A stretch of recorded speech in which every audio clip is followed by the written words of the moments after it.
2 Samuel 18. Absalom terpukul kalah dan mati.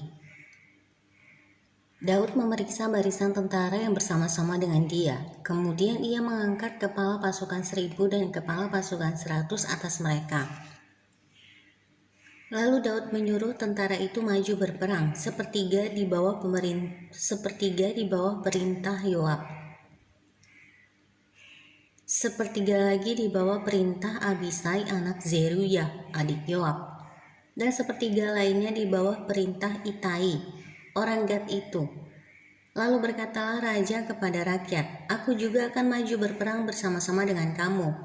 Tetapi tentara itu berkata, "Janganlah tuanku maju berperang, sebab apabila kami terpaksa melarikan diri, maka mereka tidak akan menghiraukan kami.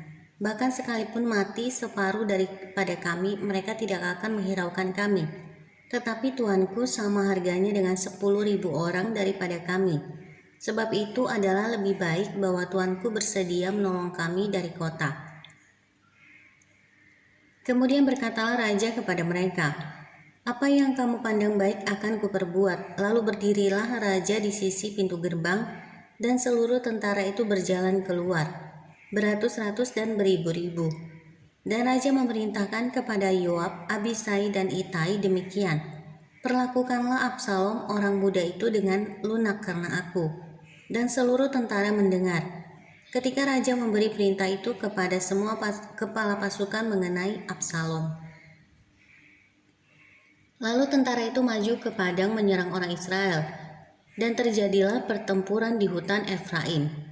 Tentara Israel terpukul kalah di sana oleh orang-orang Daud, dan pada hari itu terjadilah di sana pertumpahan darah yang dahsyat, 20.000 orang tewas. Kemudian pertempuran meluas dari sana meliputi seluruh daerah itu, dan hutan itu memakan lebih banyak orang di antara tentara daripada yang dimakan pedang pada hari itu. Kebetulan Absalom bertemu dengan orang-orang Daud. Adapun Absalom menunggangi Bagal. Ketika Bagal itu lewat di bawah jalinan dahan-dahan pohon tarbantin yang besar, tersangkutlah kepalanya pada pohon tarbantin itu, sehingga ia tergantung antara langit dan bumi, sedang Bagal yang dikendarainya berlari terus. Seseorang melihatnya lalu memberitahu Yoab, katanya, "Aku melihat Absalom tergantung pada pohon tarbantin." Yoab berkata kepada orang yang memberitahu kepadanya itu, "Apa, jika engkau melihatnya, mengapa engkau tidak membanting dia ke tanah di tempat itu juga? Maka selayaknya aku memberi engkau 10 shikal perak dan 1 ikat pinggang." Tetapi orang itu berkata kepada Yoab, "Sekalipun aku mendapat 1000 shikal perak di telapak tanganku, takkan aku menjamah anak raja itu. Sebab di depan telinga kamilah raja memberi perintah kepadamu dan kepada Abisai dan kepada Itai, katanya, 'Lindungilah Absalom orang muda itu karena aku. Sebaliknya, jika aku mencabut nyawanya dengan khianat, tidak ada sesuatu pun yang tinggal tersembunyi kepada raja, maka engkau akan menjauhkan diri.' Tetapi Yoab berkata, 'Aku tidak mau membuang-buang waktu dengan engkau seperti ini.' Lalu diambilnyalah 3 lembing dalam tangannya dan ditikamnya ke dada Absalom, sedang ia masih hidup di tengah-tengah dahan pohon tarbantin itu. Kemudian 10 bujang pembawa senjata Yoab mengelilingi Absalom lalu memukul dan membunuh dia.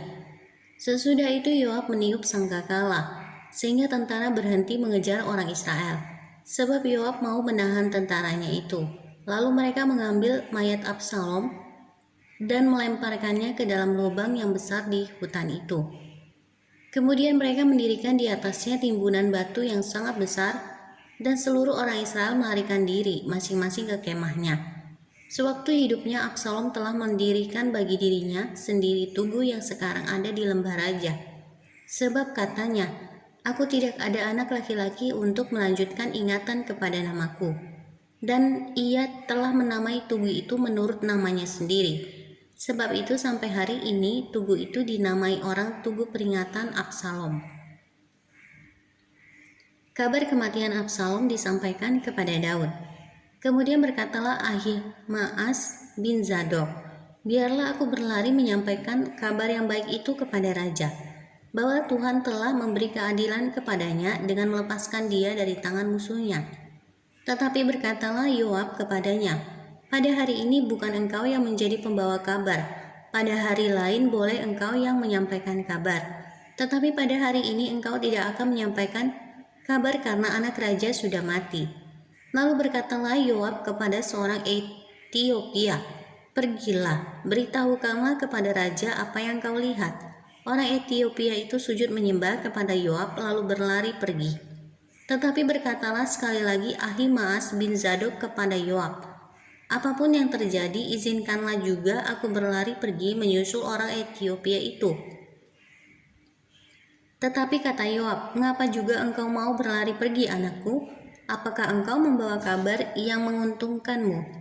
Jawabnya, apapun yang terjadi, aku mau berlari pergi.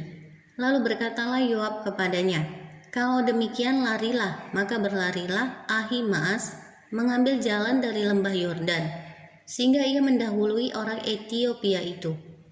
Adapun Daud duduk di antara kedua pintu gerbang, sedang penjaga naik ke sotoh pintu gerbang itu di atas tembok. Ketika ia melayangkan pandangnya, dilihatnyalah orang datang berlari seorang diri saja. Berserulah penjaga memberitahu raja, lalu raja berkata, jika ia seorang diri, maka kabar yang baiklah disampaikannya.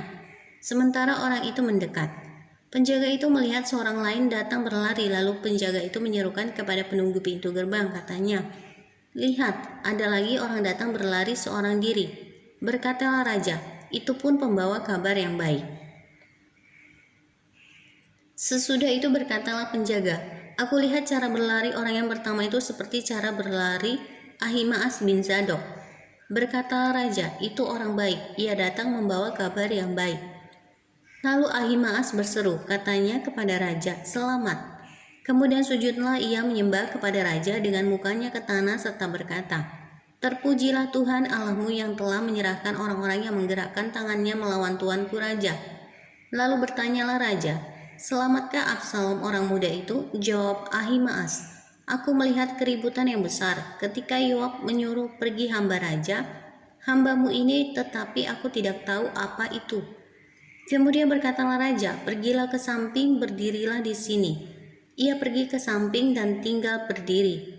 Maka datanglah orang Etiopia itu, kata orang Etiopia itu, tuanku raja mendapat kabar yang baik, sebab Tuhan telah memberi keadilan kepadamu pada hari ini, dengan melepaskan tuanku dari tangan semua orang yang bangkit menentang tuanku. Tetapi bertanyalah raja kepada orang Etiopia itu, selamatkah Absalom orang muda itu? Jawab orang Etiopia itu, biarlah seperti orang muda itu musuh tuanku raja dan semua orang yang bangkit menentang tuanku untuk berbuat jahat.